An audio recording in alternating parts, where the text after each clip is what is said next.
You're listening to the Every Day is a New Day show. Inspirational conversations with movers and shakers about moving forward and choosing to embrace a positive outlook. Now, here's your host, Kim O'Neill. Welcome. My name's Kim O'Neill, and I'm a twice certified transformational coach, Reiki master, best-selling author, podcast host, former crime analyst, and big believer in learning from everything so you can confidently move forward in life. You can join us for the live shows most Wednesdays on Facebook at 6 p.m. Pacific time. And now, here's today's newest awesome guest. With that said, I'm really excited to bring to you today's guest, Paula Brown. Welcome, Paula. Hi, Kim. It's so nice to be here. It's a lovely day. What was that? It was a lovely day in the neighborhood today. That's wonderful to hear. I'm glad. Okay, so I know you know the drill. I'm going to go ahead and read a little bit about your background by sharing your bio, and then we'll get into our conversation.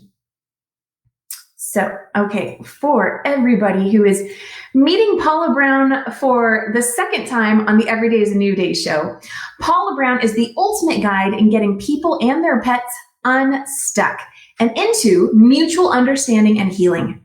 Paula is an animal communicator and heartist, healing heart to heart with fur folk talk between pets and their people.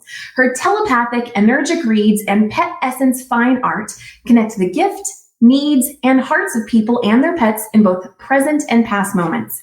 Through the heart of conversation, Paula's expertise gets to the heart or cause, the essence of healing needed for the physical and emotional bodies of her animal and people clients. Paula's tools stem from several modalities, and her best-selling book, Feng Shui, An Introduction to Animal Feng Shui, was translated into multiple languages and within both the visible world and beyond. And of course, that is really just what our focus is going to be about today, about the animal communication work you do. But you certainly do more than that. And Paula, welcome. Thank you, Kim. You're hired. Thank you. I appreciate it. I had to get that. That's so funny. So, okay, Paula, this is such a fun topic. I'm glad you're back again. And we're going to talk about how you tap into animals and people's pets and are able to translate messages from the pet to their owner and be able to really bridge that gap. Like, how did this develop for you? When did you first realize you had this skill? Oh, it was a little one, and I was on my Irish grandfather and grandmother's dairy farm outside of Seattle. And my Irish grandmother was going from farm to farm, and she put her hands on all the cows and everything, and they seemed to get better. And so she would talk to them, and I heard them in the barns as well. I could hear their voices. I could feel, I'm an empath, so I could feel where they were having pain. And my grandmother and I, when I was a little child, would, agree and talk. And we agreed that this was our language. And then in my other grandparents' farm in Iowa, I had a very quiet, peaceful German grandfather who had a water witch. He used to go out and find wells for the neighboring farms, and big, huge farms. And I would take his water wand or his water witch, and I would go in the barn and run it along the workhorses and everything in there. And I would have it move where there was things in the animals. And so he said, no, we only go out and look for water with that. But then he let me do work on animals too. So I had all these sort of inherited gifts, I guess. And so I've been doing it ever since I was little and hearing animals. And then my mother, since she didn't want me to be rejected by society, told me that just to tell everybody I had imaginary friends. So I started believing that until it came home in my late 20s, early 30s, that I was actually talking to animals and things other than animals, nature and everything. And I thought I was just a very creative person, being a branding expert in ad agencies all this time, finding the heart essence of things that people bought, sold, and served. I was sort of like a magician with that, and I could finish people's sentences. And I said, this is interesting. And I never quite understood it until I started really researching some of what people call energy or the invisible connections. And so I have many invisible connection tools like Feng Shui and dowsing. And I just hear things and I can shut it on and off when I wish, nature, all of nature, we're connected to everything. We're connected to tables, we're connected to trees, we're connected to each other. And we just don't seem to realize these connections. And we're always connected. It's part of the web of life, for people and animals and nature just seem to, be able to glide into that because their form of communication stops at the heart and doesn't go up to the head and rationalize like we do. Oh, I love that you just said that. Let me ask you first. So was there a period of time when you were a kid where you did just believe, oh, well, I'm just, I've got some imaginary communication going on between me and the pets? Or, was there a period where you didn't realize how real that was? Sure, until an animal would come sit on my lap and do something that was very obvious that had to do with the conversation. Or tag me on the beach and tell me, hey, look behind you. And I thought it was a human being and it was a dog, and so, it's like, so, look at it from an older point of view where this wasn't really accepted when I was young. And I kept very much quiet about it because, I was very quiet when I was young and very thin. And so I had enough nicknames already. So I really didn't want to, rock the boat a little bit too much. So I believed it, but I didn't talk about it. And around other humans, I had a couple of really close friends that believed what I was doing, and they were my best buds. And so they would kind of challenge me and challenge me to treasure hunts because I could find it with the dowsing rod or the water witch. And so I was like the secret weapon in the playfield, Well, thank you for acknowledging the part about, you already had other names that people called you when you were a kid. And so you didn't want to throw this into the mix. No one wants to be made fun of, and especially for something that comes so natural to them. This is a very fascinating part of who you are, and not everyone has the same talent. Yeah. And I just assumed from a small age, that everybody could do this because I could do it. And so my cousins would say, oh, you've got the gift. And I'm going, I'm not getting gifts. I was always waiting at Christmas to open up a gift, and I never got the gift. And I couldn't figure out what they were talking about. I said, my cousins are a little bit more nutty than I am. It's like, you are the gift. So it's been a challenge, and especially in the corporate world where I would be on the presentation team on international and national brands in New York and Boston, and I would tend to finish people's sentences, and it really was unnerving for some people. And so I had to really watch myself and really monitor what I say and how I reacted. And it's just been quite the life. Let's put it that way. And, it's right now, we were earlier discussing, acceptance of this whole thing. Be it you a coach or a seer or an animal listener or an empath or something like that. It's most important to legitimize this because it's a connection that everybody has and everybody can strengthen. And it's something that is mentionable. And if it's mentionable, it's manageable. And will you say more about that? What do you mean by if it's mentionable, it's manageable? If people can be open enough and talk about it without shutting other people down and talk about it in a very real term, real space in the present moment, and all the connections that we naturally have that we just aren't aware of or willing to see because you can't see them. Right. So just because, they call it magic because you can't prove it empirically, but it's still there.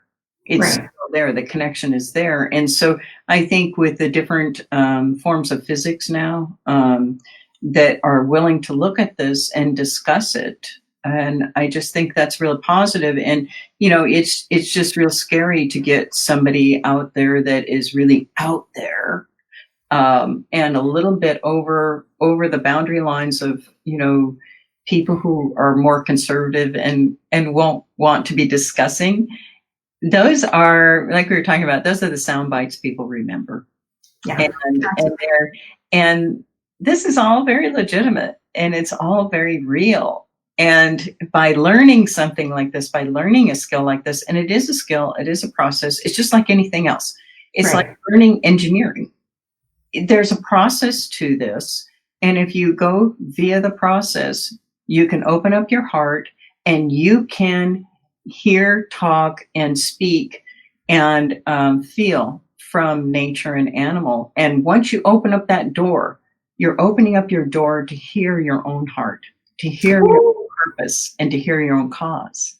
Okay, that was deep. I'm going to take just a quick little pause and say hello to everybody who's with us live and on the replay. This is your opportunity to ask questions about animal communication because Paula Brown is an animal communicator. And so as you can tell, this conversation is going deep. And I love how she's really helping to make that connection between head and heart and how everybody has the ability to tap in and receive these messages, but it's also a skill and it's something that can be strengthened, can be learned, things like that. So if you have questions, let us know in the comments and we'll absolutely, we'd love to respond to your questions. So, okay, Paula, so you were just talking about, oh my gosh, you started to get into purpose. And of course that touches on some of the other work that you do, which we did in our, I believe it was 2018 interview. And so for anybody who'd like to talk more or learn more about how Paula can support you with your life purpose and with branding your message for your business and things like that, she's also an artist and has some really awesome sketch questing tools that she does for that. And you can check out our interview on the Every Day is a New Day show and coaching page under videos. But Paula, let's get a little deeper into this piece about how animals don't go that distance from the heart to the head. They stay in the heart. And how from that space, you're able to connect with them and hear what they have to say. Yes, it's a talent that we knew when we were babies. When you're a young thing, you communicate not by words, you communicate by crying and emotion and, visual, physical sense, but you also are communicating all the time, straight from your heart. And your mother, your aunties, your uncles, and your cousins and your brothers and your sisters, just all of a sudden they know what you want. Well, the news is that they're sending you information from their, what they call the second brain, which is located right below the heart, above the stomach. And that is the natural conduit for the vibrational tone of heart talk. And we as humans, we as people learn our different languages and learn by our experiences to ignore it when it gets to here. And then we bring it up to here and apply rationale and logic to it because we're taught to. We're taught words, we're taught how to speak. And that is completely different than speaking from the heart center. The heart center connects. It's sort of like an easy way to explain it is like you got a little acorn, right? And the acorn just grows into a mighty oak. Never does that acorn grow into a willow tree. It grows to its purpose. It grows into the oak, right? And it doesn't mess with, I'm an engineer acorn. So maybe, and people are telling me to be a doctor. So maybe I'll turn into I think I'm going to turn into a pussy willow so I can administer all my little fuzzy things to people as a doctor, so this is what people do. And so it's your first hunch It's actually talking with your intuition, or what you want to say, your gut. So it's the first, when you're next to something in nature, a tree, an animal, a dog, or even a person. Have you ever gone by a person and you just go, ooh, Yeah. get me away, or oh, I want to hug you. Right. Well, that's their heart talk. That's their heart talk. And so when you come up to an animal and you feel like they need something, they need something. And you don't go up there and go, well, I wonder what they need. Could it be a treat, or could it be chicken? Could it be liver? Could it be beef? Could it be, and they're just sitting there going, I already told you, it's like, so, when you're trying to take an animal to a vet, this is a good explanation. When you're trying to take an animal to a vet and you don't even bring out the kennel, for a cat and stuff. And, you're spelling out vet, VET, like they can care. They know, they know what you're thinking in your heart before it gets to your mouth. And so they know they're going to the vet, so you can't get them because they're underneath the couch or underneath the table or the chair or someplace where you can't reach them. And, it happens every time.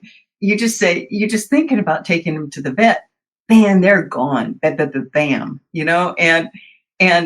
and an animal also knows when you're about a mile away from the house, a mile and a quarter away from the house. They know where you are because they're picking up your vibrational tone. There's books that are written about this. It's been empirically proven that they can pick up your vibrational tone X amount of distance away from the house. And I had a really good example of this when I was coming back from Europe once, and I had my friend in the house taking care of my 2 cats. And there was a place that they could sit in the laundry room that looked out into the street, and they could see me come home. And exactly like 8 minutes before I got home, they both left the couch and they went to the washer to look out. They knew I was coming home. I was taking a cab ride home. And she says, oh my gosh, Paula, you're right. They knew you were about 1.5 miles away from LAX. And this is the connection that animals, nature survive with. This is the connection that they communicate with. And so trust that first hit that you get in your body. You feel it, or you see it, or you hear it. I mean, you can be clairvoyant, clairaudio. You hear it, feel it, see it, or some people even smell. I mean, they smell different things. And so it's all the senses. And you know what? It's there. Just know you aren't going crazy. It's there. And if you open up your heart, you'll know it. Okay, I love that you started talking about the different clairs, the different senses. And I want to ask you, how do you receive their messages? Which one is it for you? It's almost all of them. I'll tell you a story about communicating with a boa constrictor. Somebody called me up and their boa constrictor named girlfriend wasn't eating. And you know what? I'm sort of like Raiders of the Lost Ark. I don't care for snakes. I just, spiders, go live in the other room. But, I understand. I'm not a fan either. Yeah, I'm allergic to their bite, so there's a reason. But so I'm sitting there, okay, I've never read a snake before. So in comes the photograph of the snake, and it's sitting in its little, shelf, and it wasn't, and it was in a lot of physical distress. And so I opened up the read by, will you communicate with me? And I visualized, I put my hand on a photograph to pick up the vibrational tone from that animal, because there's a layer of physicality to a print. And it's called radiothesiology, where you put your hand on something and you absorb that energy. And then if you know the process of opening up your heart, you can find that animal. So anyway, I did the process that you go through.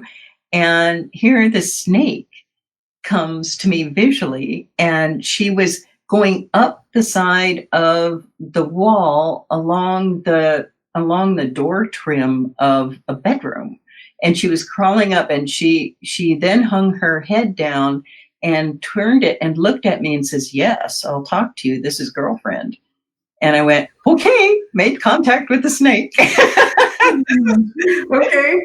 And then she showed me at her shelf, and I asked the questions that the person wanted me to ask. And it was all about her shelf being the wrong temperature, just a couple of degrees. And so we heated up the shelf and she started eating again. And I asked her, I said, you came to me along the door. What was that all about? She says, "That's my favorite place to hang." And I said, I go, "Okay, I'm just writing this down. I'm just writing this down." And I hear them. They all have distinct voices. They all have different tenor, and I see them. And then if there's something incorrect or out of balance in their body, I get little twinges in my body. And then I ask them, "Oh, is your arm hurting? Or is your, not with a snake, but is your foot hurting with a dog or a cat?" And so I dig deeper into what could be happening with that animal emotionally and physically. And when I read the person that had girlfriend, the snake, he just dropped the phone when I said, "Well, it came to me around he says, "That's where she hangs in my bedroom. She goes up and then hangs." It was like a really thick trim. She loved hanging from the top of the door. And I went, "Oh, okay, that's good."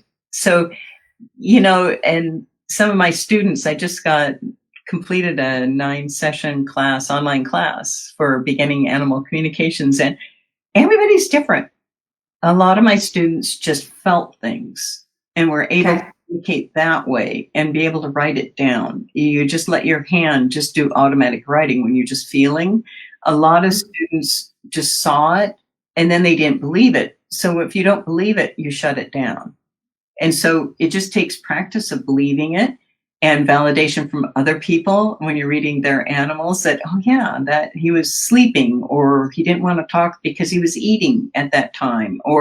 And then they're just going, "Oh my God, I actually talked to an animal." And it's that shock that will stop it. And then it's the belief afterwards. And then all of a sudden their own style develops. Like one person just specifically heard, another person saw and heard. Other people, one person just saw colors coming at them. And that was actually the energy forms going around the animal's chakra system. Wow. They actually were doing that, but they didn't know what it was. So they were afraid of it, Paula, I want to ask you more questions about how you teach people to be able to do this. But first I want to ask you this other question, and it might just lead right into that. So I want to ask you started talking about you have to know how to open your heart and drop into your heart. That's essentially what you were saying. And will you just elaborate on that a little bit more, and so people can have a deeper understanding of what you mean by that? Yeah, in layman terms, the best way of describing it is to stop the thought form from going any further than here. Okay. And in order to do that, I tell people to imagine imaginary double doors right in their chest, right where their heart is. Okay. And then you have them imagine those doors just opening and a beam of light coming out. That's your heart brain. Coming out forward or forward. Okay. Some people get it coming in and then going out. It all depends on what your experience is, but basically is, when you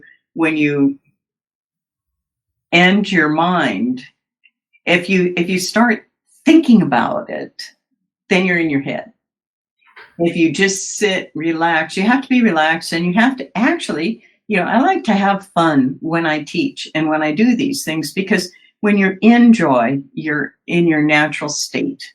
And you need to be in your natural state in order to, quote unquote, open your heart or feel from your heart. Some people like to use the word feel from your heart. And, I used to use the word fun. And then people say, "Well, this is a responsible thing." I said, "Yeah, it is. Maybe I need to go back to my word joy, because we're all beings that are in natural joy, and our animals carry our natural joy. And they're so ready to give that to us, whether they're pushing our buttons or not. They want to give us joy. And, maybe it's the joy of releasing the not so great behavior. Maybe it's the joy of finding a solution. And a lot of times it's the joy of finding your own, what you're up to, because now most of my almost 100% of my communications are totally reflecting the people. Our animals are mirrors. They're total mirrors. So if you have a second or a third chakra going a little bit wonky, your animal will have the same thing. So you both need to treat the emotional and physical body the same way. I mean, I had a cat, Rocky, and I had a swollen gum situation. And all of a sudden, Rocky wasn't eating very well. And so I lifted up his mouth, and there the same area was swollen and red. Oh my goodness. And when I got dental fixed, he got dental fixed, and we were both fine. Okay. Specific. Yeah.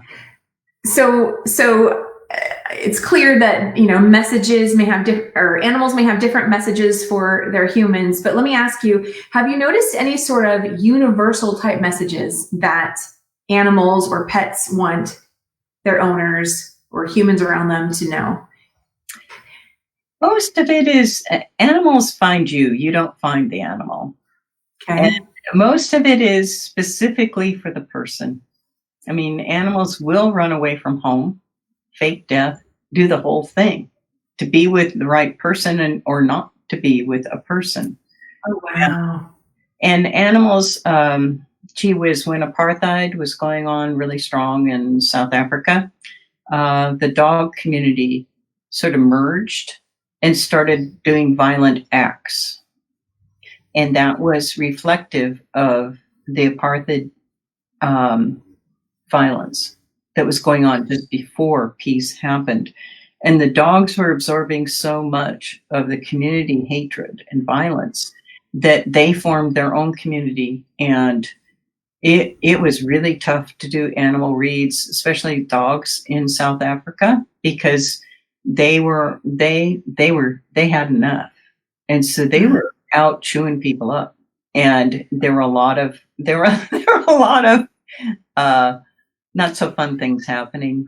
And so they do express in community. If it gets really tough out there, they can band together and they can do things like when we act from fear, we get into this mob thing. They're very capable of doing that. They really are. And, but in terms of universality, like, love, peace and stuff, there's usually a message specific to each person about their own love, peace, and joy. Yes. That's nice. I love that. Yeah. Okay. So let's get back to, you help people learn how to do this. And I can just imagine how many people are like, what? I could never do that. But you teach them how they can. So what is that process like for someone who's like, this sounds interesting, Paula's saying I can do it, but I'm not sure. Do you ever have clients who are in that space that come to you and take a class? I have a lot of people in that space, and they have such love for their animals that they're willing to try it. And it's like, I usually have, I used to do a lot of 4-day in-person, really intense workshops, group workshops, and 3 days and weekends. But now I've found that you really need to stick with it a little bit longer. So I formed a 9-session situation, because I think that by the end of 9 sessions, in terms of all the things that you need to cover, the do's and the don'ts, the emergencies, the 911s, going through transitions, going through change, going through, conversations about purpose and cause, these are all things animals just throw at you and help you with. Animals really help you through transitions, and you need to help them through their transitions as well, from moves, vacations to death. And, and I have people communicate with animals that have passed on, because it's a very different vibration. And you get closure from it. So there's so much to learn and begin. And I find that the jumping right in is there in the beginning, and then the disbelief happens. And then you need to take people through the disbelief into the belief again. And then they're just going, oh my God, this is really real. I'm picking this up by the end of the class. And then they're going, well, what's next? I said, well, we'll do this, this, and that, and keep on practicing, and it's very responsible. And I really am, I'm kind of a hard taskmaster with the process, because a lot of people want to do their own thing and get very creative with it. And I said, nah, not my class, because I know that this works. And so at least while you're in my class, you need to do X, Y, and Z, and it's repeat, repeat, repeat. And I have a lot of other things that I teach along the way so people can be helped with the belief. And I'm also a Hawaiian Huna teacher and a shaman. And so I do a lot of in the now, in the present moment, relaxation exercises and guided meditations that take people to those worlds that they can't see.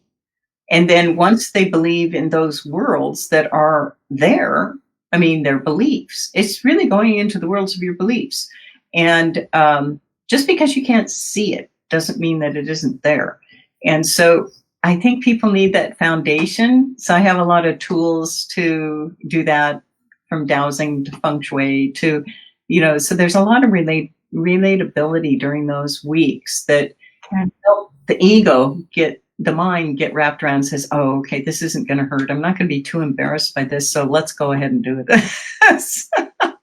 Well, what kinds of responses, and maybe this is more so coming from your students, but I'm just wondering, once a pet owner develops a skill and is able to now understand what their pet's communicating, what kind of responses do you notice pets having? Or I mean, are the pets probably at that point just like, yes, thank you for finally understanding what I'm saying?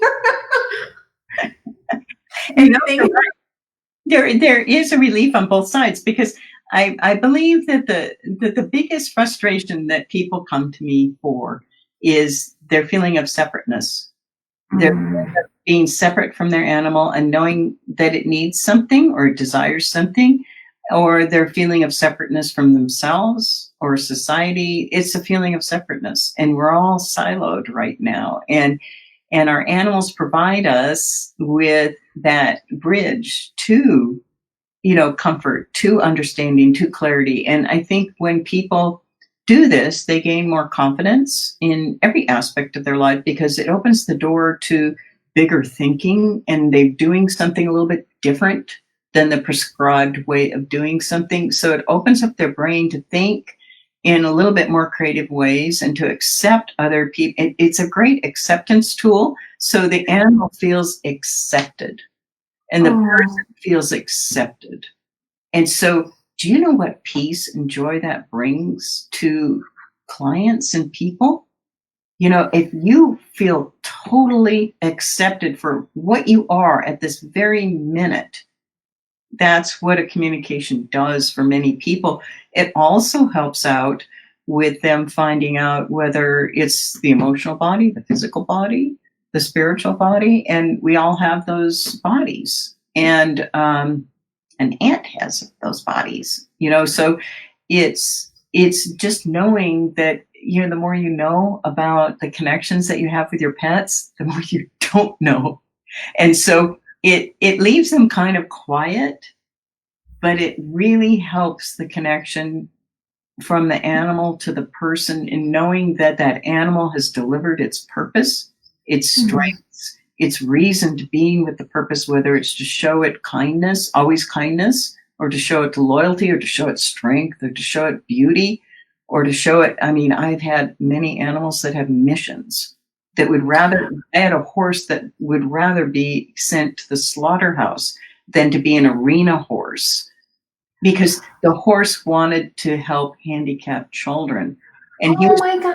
Yeah, he was brushing off his 11-year-old, person, and the mother was so upset, and the mother was a great philanthropist. And so she called in 5 communicators because she wanted to get this solved, because they couldn't, it was a champion horse, and the daughter loved it, but the horse kept scraping her up against the arena and wiping her out. And so we all we all had different responses, but we had the same answer, that this horse would rather be sent to the glue factory or sold than to be put in an arena and just to show. It didn't respect it showing, because it says, yeah, I have a mission. I'm supposed to be working and healing young handicapped kids. And it was that specific. And so this woman, of all things, synchronistic excitement happens. She had a neighbor 2 doors down with a son in a wheelchair. So she goes streaking home, and she brings back the little boy, and we put him on the horse. This horse was in heaven. The child was in heaven. And now it's a handicap healing horse. Wow. That's really, that's, wow. I don't think we would have expected that. What? It's amazing. And this is all from talking to an animal. And well, here, what I think is so cool about this is that someone may get into learning how to communicate with their animal, and yet find now, and in that case, yes, learned about what the horse needed. But someone else may get into this to learn what their animal's telling them, and ultimately, it's really helping them to connect deeper with who they are on just a human level. And I'm wondering if, for many pets, if maybe that's one of their key purposes, is to help the human get to that space. Oh, yeah. And it's more prevalent now than it was when I first started reading animals. And I have a cat that is very adamant. And I think Christy, who's in the chat, knows of this cat. And this cat's name is Rocky. And he was sent to sit and wait until I decided that, yeah, this animal communication stuff was really my passion.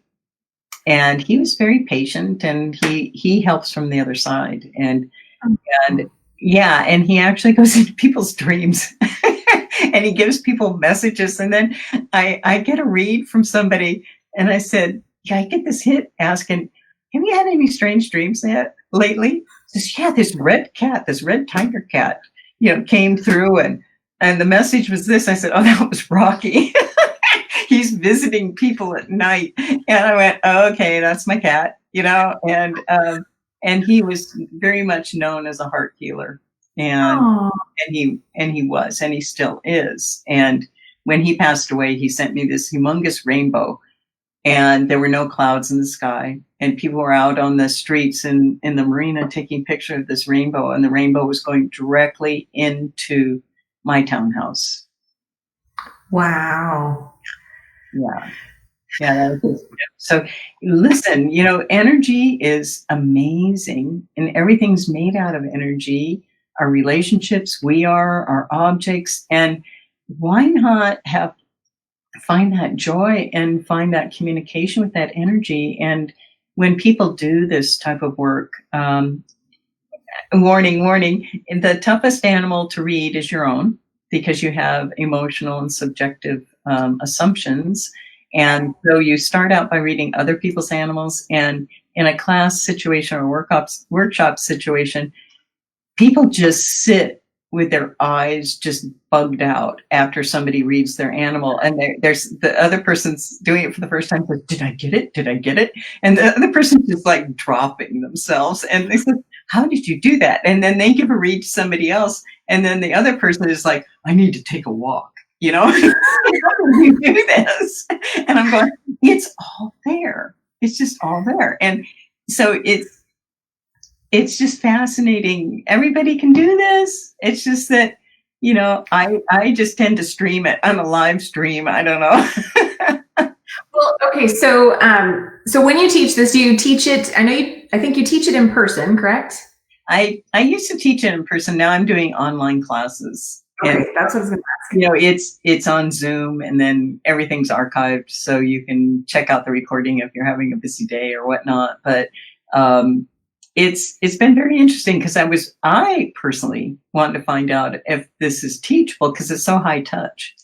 And I said, oh my gosh, it's more than teachable. Actually, this is better, than having all these people travel all these miles. I still love to travel. I taught a 5-day workshop in Finland and gave Huna talks in Helsinki and all that stuff. But I still love to travel and really touch people and see how they react. Yet my time with them is so short. And with an online class, you can really take advantage of the time in the gap. It's in the gap between these classes that you do your most of your learning and your aha moments. And then you get together, and we have a Facebook page that we share on. And if somebody posts a read, everybody's going, yeah, that happened to me too. And it's all this validation that you can get over a period of time that really sinks it in that this is very real. So it's sort of like herding cats online. Yet I think that I really am loving doing this online, and I'm just going to develop a huge thing online to teach all sorts of tools to people. Awesome. Because, you're comfortable in your home or wherever traveling. I had one person who was always traveling, and we were always trying to guess where she was going to come into the Zoom chat room from, It's like, today's Australia. Oh, tomorrow's Tokyo, It's like... Well, that's great that you're doing it online. That means people don't have to take on the extra expense of traveling anywhere. They can do it, from the ease and comfort of their own home. And you touched earlier on that you can also connect into your heart and understand the messages of plants and nature around you. And I'm wondering if that's like another side effect or bonus tool that people end up walking away with when they take your class about being able to connect more with nature.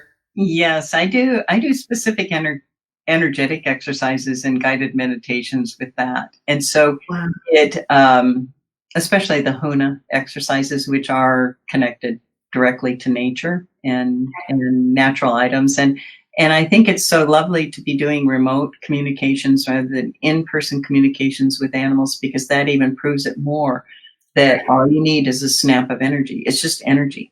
I mean, and people normally call me up for a read, and they say, oh, well, can you come over or this? I'm going, well, I'm not in Wisconsin, and I do most of my reads, remotely. So this is how it works. And it says, okay, well, when you're reading the animal, do they have to be, by the phone? And I went, no, this is not how it works. So, people are trying to categorize it into what they know and understand. And, I can be sitting out in a live read with horse. I'm called in a lot for reads on horses because they tend to be environmental with the positioning of their stalls and cribbing and things like that. And so I'm sitting there by a paddock fence, and a horse can be out running around in a pasture, and they'll come by and say, well, when are you going to start reading the animal? I says, well, I'm talking to him right now. I mean, he's running around or he's eating, he's over in the other place. And so they want to have somebody and want to have eye contact. Okay. Yeah, or voice contact, because that's how we communicate with our minds and our heads. Meanwhile, we're right now communicating with our hearts. So you have a feeling what you'd like to hear from me, and I already know it. And this is like an animal that already knows that it's going to be taken to the vets. But you're much more kind. I'm wondering if I should quiz you. What am I going to say next, Paula? I wouldn't want to say, and then I get into trouble for that. Yeah, it's okay. I'm not gonna do that. I'm wondering. So let's take it into, say, a real life scenario in someone's home, and they've got a dog, a cat, maybe more than one animal, and maybe their animal has been trying to communicate something to them for some time, and the owner's really just not picking up those cues, not tapping into that. Are there any types of maybe common signals or behaviors that an animal may take on to try and relay, get their owner's attention? Oh, yeah. Yeah. Especially with cats, it's peeing on a person's piece of clothing, shredding a chair. It's mostly getting attention through destructive behavior. Okay. And I have a horse now I'm reading and trying to help, and I'm energetically going into the chakras to correct some movement in the chakras. And it's a champion horse, yet it's cribbing. And the reason why it's cribbing is because A, it hurts in another place where it needs chiropractic. So it's transferring the hurt to something that it feels that it can cure itself or be a distraction from the real hurt, as well as it's getting attention. It's getting attention in a negative way, but they don't understand they're being negative when they have certain energy patterns going on. They're just getting attention, and that's the only way they can get it. Okay. You know, if a dog's jumping up and, you know, clawing at people, or, you know, bark, bark, bark, bark, bark, bark, bark, it's usually some sort of disruption in the energetic zones and the emotional body. And who knows what happens if it's been caused by physicality or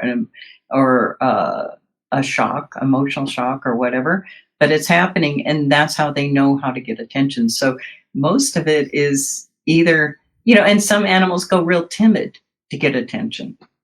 You know, if you're hiding, you know, you better find out why. You know, maybe it's a leftover from a rescue situation when it was really little, and it's got something that it needs to clear up, and you can help it out with flower essences that treat the emotional body. Or if it's hiding, or if it's I had one great cat named Shadow that attacked the mailman. Oh, and nobody would deliver mail to this house because this terrorist cat. And so they invited me over in person, and I said, "Oh man, I shouldn't be in the same room with this animal because it was sneaky. If I shut my eyes to meditate or something, I could feel it coming up behind me, and it was about ready to jump on me. It shredded people." It was shredded. When did it pick up on the fact that you were there to help it? Yeah, no, it didn't want help. It had some issues, and its person. A lot of times people are in great denial, and they're in fear of helping an animal because the same problem exists in them, or the same obstacles exist in them. So it's their ego telling them, you know, don't cross that line. And so do you think they're consciously aware of why they're not responding to their animal's behavior? I think some are. I think a lot of it's very deeply in the subconscious. Okay. I want to ask about a destructive behavior. You were talking about that's a way that they try to get their owner's attention. And the very first thought that came to mind is the very common experience I know so many people have had of the dog going to the trash and taking out the baby diaper or anything else that's stinky, right? And like shredding it up. And then you come home and you're like, oh my gosh, I got to clean up this dirty diaper. I just remember that when I was a kid, like coming home and our dog, you know, took out my brother's diaper, and it was like, oh, this is gross. And so let me ask you, is that just a common expected thing because he smells something and he wants to, I don't know, engage with it? Or is there definitely some deeper message to something like that? In that case, when it's a baby's diaper or something and the dog's used to being number one, and all of a sudden another being is interrupting his attention and his dominance and taking time from him, from his person, him or her from his person, and they may, you know, like they may feel left out. So you really have to go in and ask the question, you know, over and over and over again, you know, in different ways, why this is happening, as well as look at the energy read of an animal. The energy reads really are what the animal could be acting from, and the telepathic reads are the feelings that result from the energy patterns within that animal. And it's so true of people too. You know, if people have a really pain in the back, they're going to be acting different and talking different and having relationships different than if they were feeling good.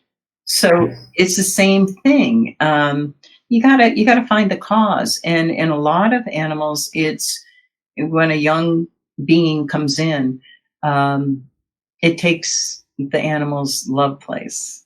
And so you have to be very, very willing to try and spend more time and explain to the animal and, give it extra TLC and talk to it, just verbally talk to your animal. And, this is the case of many people who do a lot of rescues when they bring home, more animals and stuff. There's an alpha thing going on with all the rescues and all the animals. And, yeah, you can really see that happening a lot in foster, for folk homes. And so you really need, it's a separate situation. I know one person got married and the cat didn't especially care for the new husband. So it would go and pee on the guy's chair.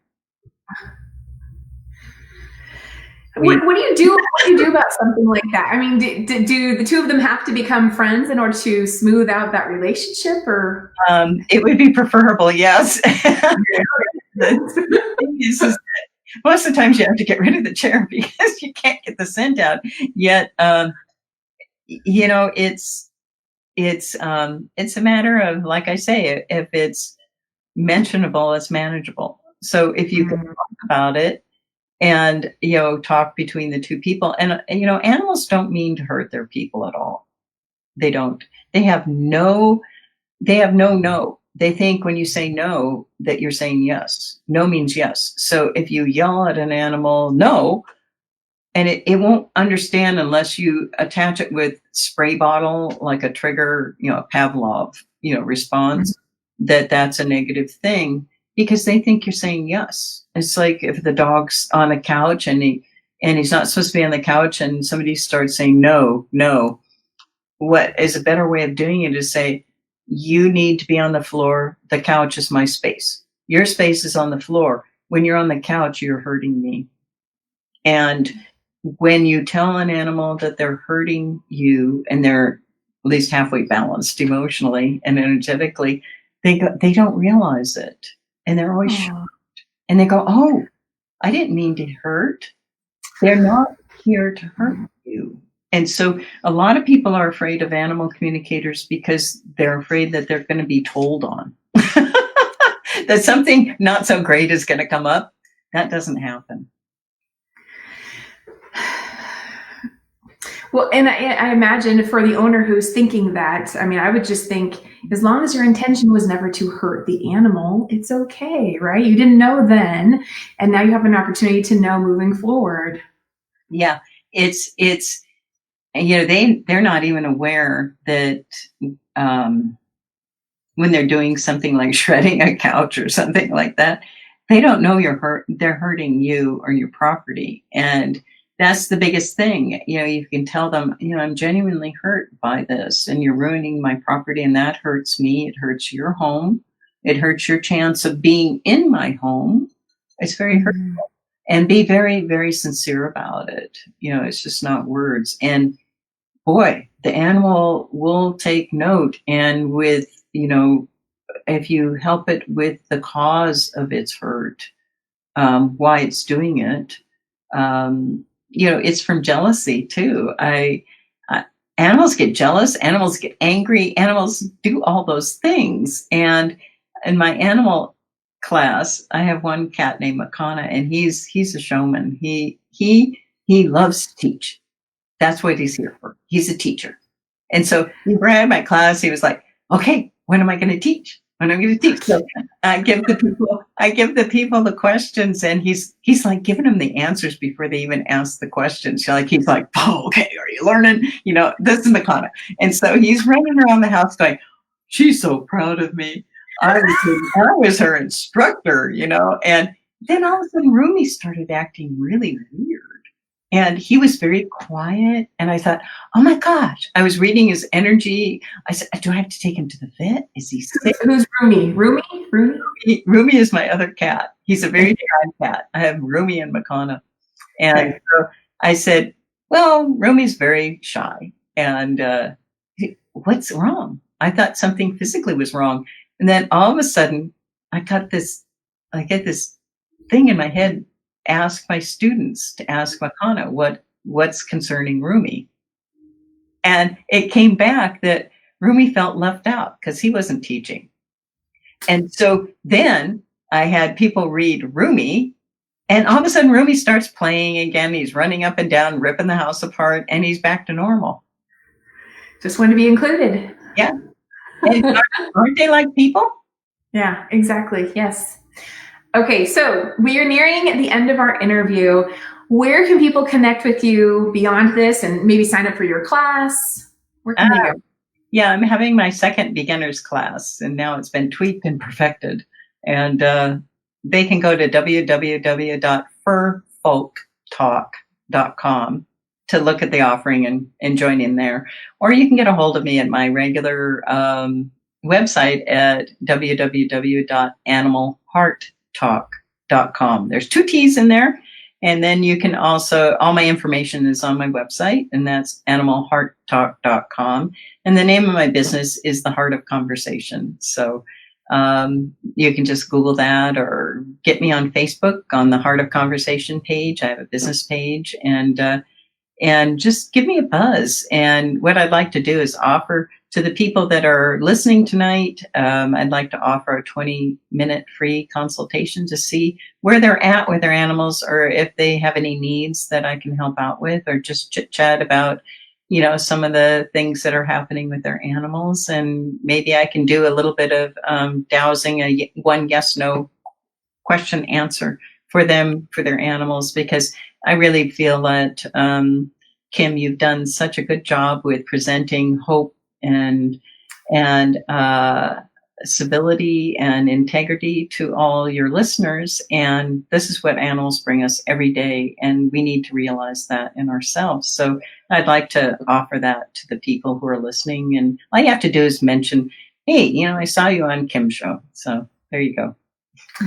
I think that is so incredibly generous of you, Paula. Thank you. And thank you so much for everything you said. I gotta acknowledge, if you're a person who really likes working with people who have been recommended and who are good people, I don't know if you know this, Paula, but I put #GoodPeople on the posts for this, because Paula Brown is absolutely one of those good people. She not only teaches, speaking from the heart and connecting from the heart, but she is that connection to heart. She walks her talk, and it's beautiful. And I thank you for being so wonderful.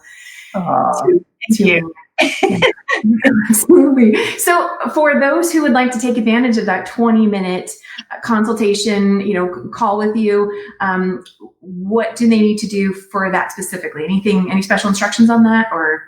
No, just get a hold of me at, check out furfolktalk.com, just to see my nine session class. I want to start at end of March, but it looks like it's going to start mid-April to late April. And I only let about 10 people in because I want it to be very high touch with the participants. And so I want to make sure that you go there to check that out first. So you've got to tell me what's on that page. Okay.